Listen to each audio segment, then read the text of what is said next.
a book on inscriptions. Yes. To discuss. But now I have to be moving somewhere. So. வணக்கம் எல்லாருக்கும் வணக்கம். நாம் 4 பேர் இருக்க வேண்டும். இன்னும் டாக்டர் அப்துல் காதர் இருக்க வேண்டும். நருவத்தம் கோபாலகிருஷ்ணன் அவர்கள் இருக்க வேண்டும். அவர் 2 பேர் இருக்கிறார்களோ இல்லையோ? இல்லை என்றால் we can start according to the order as it is here. So Dr. Murugan will start now, and I don't know, maybe the 2 other guests have not come, so we will have more time, but we will decide about it say a bit later. Yeah, so now please you count with some 20 minutes, 25 minutes, not more. Yeah, and perhaps we will have some time for discussion. So Dr. Murugan or Professor Murugan. நான் பாரிஸில் உள்ள உயர் ஆராய்வு மையத்தில் ஆராய்ச்சி ஆசிரியராக பணி செய்து வருகிறேன். அண்ணாமலை பல்கலைக்கழகத்தில் படித்து முடித்துவிட்டு பாரிஸ் பல்கலைக்கழகத்தில் மொழியியல் துறையில் முனைவர் பட்டம் பெற்று அங்கு வேலை செய்து வருகிறேன். கடந்த 25 ஆண்டுகளாக வரலாற்று மொழியியலில் ஆர்வம் கொண்டு நமது தமிழில் உள்ள சங்க இலக்கிய மற்றும் கல்வெட்டு தமிழில் உள்ள ஆவணங்களை வைத்து எவ்வாறு தமிழ் தொடரியல் வரலாற்று முறையில் வளர்ச்சி அடைந்துள்ளது என்று ஆராய்ந்து வருகின்றேன். அதனுடைய ஒரு பகுதி தான் இன்று நான் கட்டுரையாக இங்கு வாசிக்க விரும்புகின்றேன். The most important problem in Dravidian and Tamil language, when you look into the language from historical point of view, is the order of constituents. Naturally, what we believe for Dravidian and Tamil language is subject, object and verb word order. That has been recognized as the general word order. But when we look into the historical documents, even modern Tamil, quite often we get surprising structures of word order, and most of the time we don't know why. And also, naturally, when we say SOV, that has been recognized as general word order pattern, but unfortunately we need to have more empirical studies, in the sense that we need to have statistical analysis of all the documents. We have to come to a conclusion. So I'm just simply going to talk about, give you some 9 examples. Unfortunately, I have to substantiate my stand with some of the theoretical implications. And also the data I have analyzed is from Nadugal Kalvattukal from 600 to 750 AD. Naturally, we all know that Greenberg has done a lot of work in the 1960s on the general patterns of word order, and naturally he has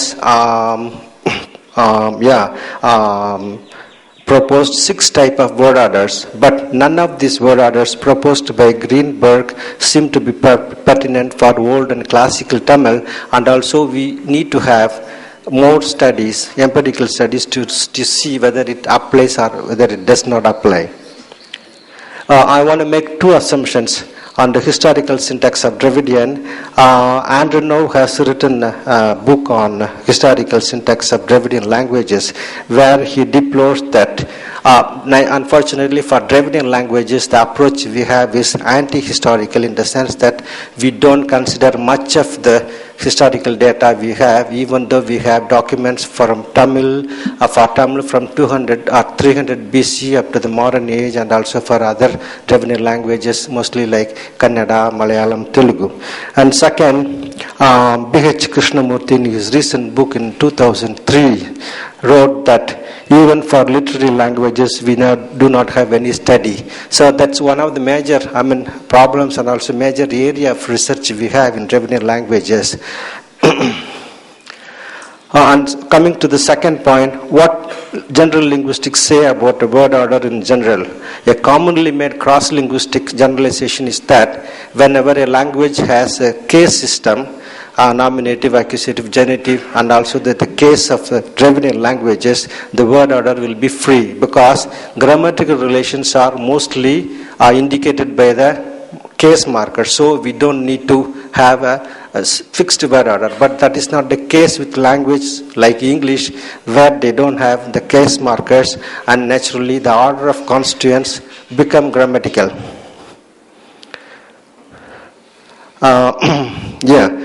Basic word order in Dravidian, both diachronic and synchronic, is that according to Krishnamurti, unmarked order, that's what we call canonical word order, is SOV. This has been recognized last 100 and 150 years. But the last 60, 70 years, the research on linguistic has been developing and also has developed. And even for some of the Dravidian languages, professors like DNS, but they claim that whether really we need to have general universal notions like subject and object. That's one of the important problems, because the more we know the languages that had never had been studied, the more we come to ask questions like whether subject yeruvai is a necessary concept for Tamil language, whether subject or agent, whether we have to go for syntactic type of analysis or semantic type of analysis, what kind of analysis we need to have. And coming to Zulabil, he is more. I must say a word about the approach I'm doing. Approach I have adapted for. I must thank Professor Washak, because I introduced myself. I don't know whether you know Professor Washak, who is the chairperson here.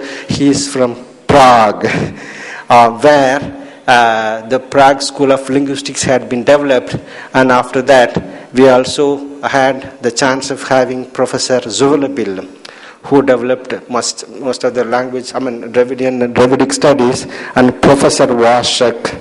I don't know whether you know, but he has done a lot of work, and Kudathil itta vilakku pola. I wanted to make a point that it's a coincidence that Professor Washak from Prague is here, and the approach I have adapted for this type of linguistic analysis is from the Prague School of Linguistics, mostly functional. So there you can see the influence of the Prague School from what Zulabil has mentioned. The basic order of surface structure is regularly subject, object, verb, if not disturbed by stylistic or emphatic shifts. So in the sense that even though we say basic word order is subject, object, verb, that may change, and there are reasons why they change. Following what Zulabil has mentioned, there are two types of word order. Naturally, one is syntactic or grammatical type of word order, and second one is grammatical word order, in the sense that in addition to the semantically and syntactically determined word order, we have pragmatic word order. So, for grammatical word order, one of the languages we can say is English. And German is one of the languages which share both pragmatic and syntactic. Russian is mostly pragmatic. In the sense, in this, when you come to this type of language analysis, we have to see what will be the word order for classical and medieval Tamil. There is a close correlation when you talk about the word order in Tamil inscriptions, close correlation between the type of epigraphic text and the closed types, in the sense that you all know that we have three different types of inscriptions: Brahmi Tamil Brahmi inscription, Nadigal Kalvertical, and Koil Kalvertical. So depending on the type of inscription you have different type of messages, different type of participants. So the intention of the one who engraved the inscription was